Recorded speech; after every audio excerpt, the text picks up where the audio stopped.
കാണാതെ പോയ ഒന്നിനെ അന്വേഷിച്ചു പോയ, അതിനെ കണ്ടെത്തിയ ഇടയനാണ് നമ്മുടെ യേശുക്രിസ്തു.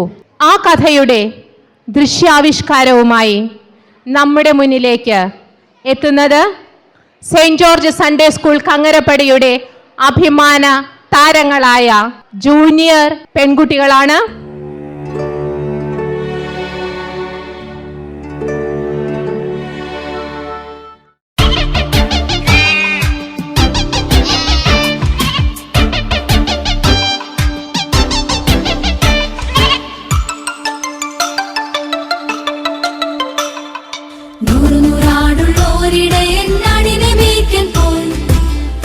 വരും വഴിയും നിന്നെ കാണാതെയും